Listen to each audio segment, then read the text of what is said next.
गुरुवार का प्रदोष पड़ जाए, बृहस्पतिवार का यदि प्रदोष पड़ जाए तो प्रदोष के दिन प्रदोष काल में किसी शिवालय में जाएं, शंकर के मंदिर में जाएं, एक ही दिए के अंदर एक फूल बाती, कैसी बाती है? फूल बाती, और उसी दिए के अंदर एक लंबी बाती, दो बाती। कौन सी बाती हैं? जम के बोलो जरा। एक फूल बाती, एक लंबी बाती, दो बाती। एक ही दिए के अंदर फूल बाती, लंबी बाती दोनों रख लें। थोड़ा सा घृत की बातियां, तेल की बाती नहीं, घी की बाती रखें, और दोनों बातियां उसमें रखकर 3 बेलपत्र भगवान शंकर के मंदिर में लेकर जाएं। दिए को भी प्रज्वलित नहीं करना है। पहली बेलपत्र नंदीश्वर की, जो ऊपर का भाग होता है जिसको हम शिव तत्व भाग कहते हैं, नंदी के पीठ पर एक भाग होता है जिसको शिव तत्व भाग कहा जाता है, वो नंदी की पीठ पर जो भाग है वहां पर एक बेलपत्र समर्पित करें। दूसरा बेलपत्र आप जो माता पार्वती जी का, जैसे ये शिवलिंग है और ये गोल भाग है, ये माता पार्वती जी का हस्तकमल है, तो माता पार्वती जी का जो हस्तकमल है, इस हस्तकमल पर कहीं पर भी एक बेलपत्र आप समर्पित कर दें। और तीसरे नंबर की जो बेलपत्र है वह भगवान शंकर पर समर्पित कर दें। जो दिया आप लेकर गए हो मंदिर में, उसी दिए को नंदी और महादेव इन दोनों को दर्शन कराते हुए अगर मंदिर के अंदर लगाने दें दिया तो ठीक है, ना लगाने दें तो दीप को बीच में बस स्पर्श कराकर, भले बाहर जाकर लगा दो, पर प्रयास करो वो दीप, वैसे तो बीच में नंदी और शिव के मध्य में वो दिया स्पर्श होना चाहिए। जैसे ये नंदी है और ये शिव है, तो इसके मध्य में दीप स्पर्श कर ले, भले उसको जलाने ना दे, पर स्पर्श मात्र कर कर अगर आपने एकांत में कहीं पर भी ले जाकर लगा दिया, उस दीप को जला दिया, तो गया हुआ कितना भी करोड़ रुपया हो, वो धीरे धीरे कर कर गया हुआ धन हमारा वापस आता ही है। कोई खाकर भी बैठ गया तो देगा जरूर, वो धन आएगा जरूर, कैसे भी आएगा, पर अपनी संपदा वापस। शिव तत्व की प्राप्ति है भगवान शंकर। प्रदोष काल का दीप, प्रदोष काल की आराधना, प्रदोष काल की साधना, और प्रदोष काल में परमात्मा का लिया गया नाम हमारे करोड़ों करोड़ों करोड़ों करोड़ों पुण्य को प्रबल कर देता है और हमारे पाप को छिन्न कर देता है। हमारे पाप। 3 महादेव के नाम का स्मरण अच्छे से रखिएगा। पहला, कुंदकेश्वर। बड़े से बड़ा रोग हो जाए, दवाइयां डॉक्टर जो दे उसको खाओ, पर साथ में कुंदकेश्वर महादेव का नाम लीजिए, जांच भी कराइए, दवाई भी कराइए। दूसरे नंबर का शंभेश्वर महादेव। शंभेश्वर महादेव भगवान नरसिंह को जब क्रोध आया था, भगवान विष्णु ने नरसिंह अवतार लिया था, और नरसिंह भगवान को जब क्रोध आया था, शिव जी ने सरम्ब पक्षी का रूप धरकर नरसिंह भगवान को अपने पंजे में उठाकर अलकनंदा नदी में ले जाकर डाला था। इसलिए आज भी जब हम बद्रीनाथ जाते हैं, राइट में पुल पे से जाते समय जो ताप्ती कुंड है जिसमें से पानी गर्म निकलता है, उसके ठीक नीचे एक शिला का दर्शन करते हैं। वो शिला नरसिंह शिला कहलाती है और शंभेश्वर महादेव का स्मरण किया जाता है। शंभेश्वर महादेव क्रोध की संयमितता रखता है, चिड़चिड़ेपन को समाप्त करता है शंभेश्वर महादेव। और तीसरे नंबर पर है, जम के बोलो, अष्टवक्रेश्वर महादेव। अष्टवक्रेश्वर शिव जी के इन 3 स्वरूपों का वर्णन बड़ा सुंदर भाव से। प्रदोष व्रत को जो आप श्रवण कर रहे हैं उसको जरा ध्यान से सुनिएगा। सबसे पहले स्नान ब्रह्म मुहूर्त का, सुबह का, उसके बाद में फिर आसन पर बैठकर भगवान की भक्ति को धारण करना, शंकर का अनुमोदन करना, शिव भक्ति में डूबे रहना, शंकर का स्मरण करना, शंकर के नाम का स्मरण करते रहना, ये प्रदोष का मूल तत्व। महाराज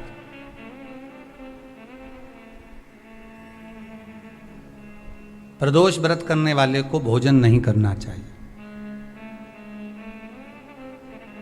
ध्यान दीजिएगा।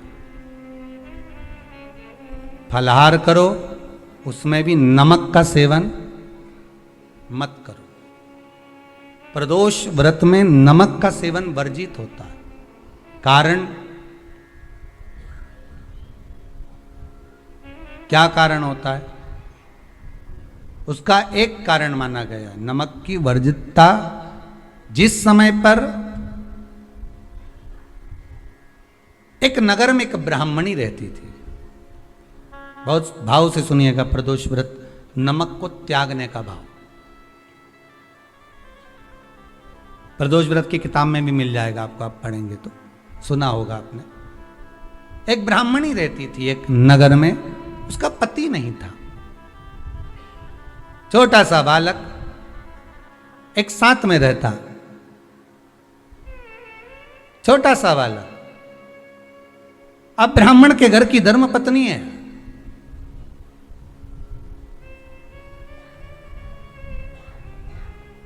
ब्राह्मण कर्मकांड करने वाला, पूजन करने वाला, पाठ करने वाला, अनुष्ठान करने वाला, पूजन करने वाला, मंत्र जाप करने वाला, भगवत भक्ति में डूबने वाला। ब्राह्मण तो चले गया, ब्राह्मणी बच्चे के साथ रह रही, क्या करे वो, अकेली निवास कर रही,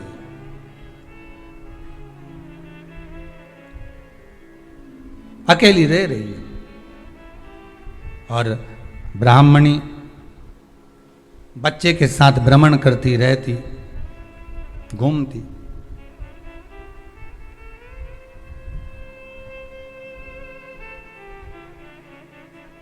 कहीं कहीं दर दर जाकर कुछ भिक्षा को मांग कर लेकर आ जाती, और भिक्षा लाने के बाद में उस भिक्षा को जब लेकर आती तो अपने बच्चे को भी खिलाती और स्वयं भी उसका पान करती।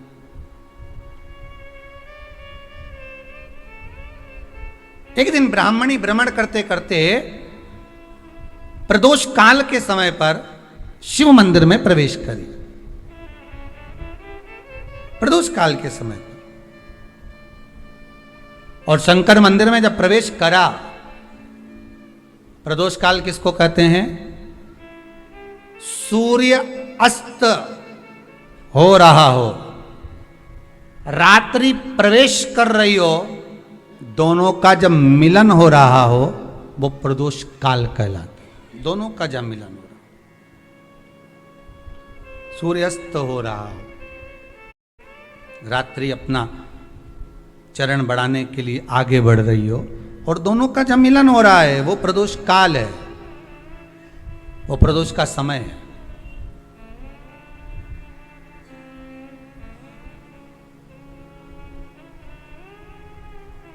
ब्राह्मणी मंदिर में प्रवेश कर रही, जब ब्राह्मणी मंदिर में प्रवेश करी, मंदिर के अंदर पहुंची, प्रदोष काल का समय था, प्रदोष का समय चल रहा था। और प्रदोष काल के उस समय में, प्रदोष काल के उस समय में जब ब्राह्मणी ने देखा कि कोई भगवान की भक्ति में लगा हुआ है, भगवान के रस तत्व में डूबा हुआ है, आज ब्राह्मणी के पास में कुछ पदार्थ नहीं है, अपने बच्चे का पेट भरने के लिए कोई सामग्री नहीं है, और कुछ आस लेके वो प्रवेश करी है, कुछ आस लेकर वो अंदर प्रवेश कर जाती है।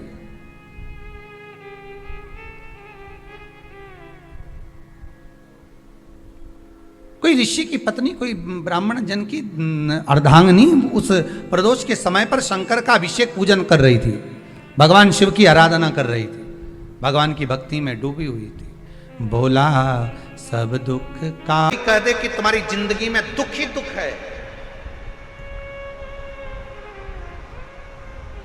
जब कोई कह दे तुम्हारे जीवन में कष्ट ही कष्ट है, तब एक काम चालू करो, शिव की आराधना।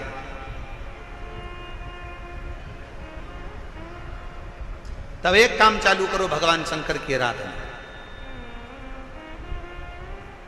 3 चीजें अपना लो। पहले नंबर पर शिव जी के मंदिर में 1 लोटा जल चढ़ाना। दूसरे नंबर पर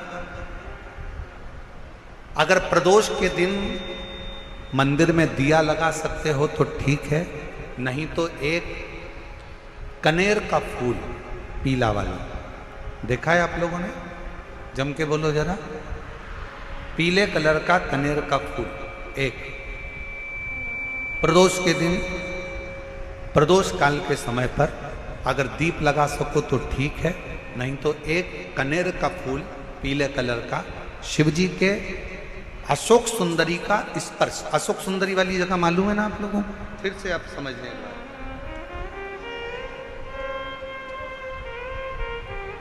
ये शिवलिंग, जलाधारी, ये चरण,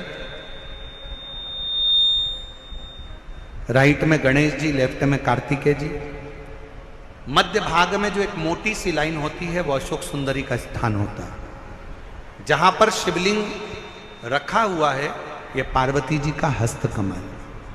शिवलिंग के ऊपर जो कलश में से एक एक बूंद पानी गिरता है वो शंकर जी की 5 लड़कियां, जया, विषहरा, श्यामली बारी, दौतली, देव। शिव जी के 6 नंबर की लड़की अशोक सुंदरी मध्य भाग में। जब एक कनेर का फूल प्रदोष के दिन, प्रदोष काल में अशोक सुंदरी वाली जगह पर स्पर्श कराकर शिव जी को समर्पित करना। 3 क्रम है, अगर बन सके तो करो। पहला 1 लोटा जल चढ़ाना। दूसरे नंबर पर अगर बहुत ज़्यादा तकलीफ की जिंदगी चल रही हो, बहुत कष्टमय जीवन चल रहा हो और सब ने कह दिया कि तुम्हारी किस्मत में तो धक्के ही लिखे हैं, केवल आप धक्के ही खाओगे, तो 1 कनेर का पुष्प। 26 प्रदोष में से कोई भी प्रदोष का दिन हो और प्रदोष काल में आप अपने घर से जल और एक हाथ में घी का भरा हुआ दीप लेकर जिस दिन शंकर के मंदिर में जाते हो, शंकर को जल चढ़ाकर हाथ का स्पर्श जलाधारी पर कर कर शिव मंदिर में दीप प्रज्वलित कर देते हो, 26 प्रदोष का पुण्य फल उसी क्षण प्राप्त हो। कोई कहते तेरा नवग्रह बेकार है, एक काम करना, रोज अपने घर से 1 लोटा जल लेकर शंकर को समर्पित करना और प्रदोष का दिन हो और प्रदोष काल हो, 1 धतूरा शंकर भगवान को समर्पित करना प्रारंभ कर दे, तेरे सारे ग्रह प्रबल हो जाते।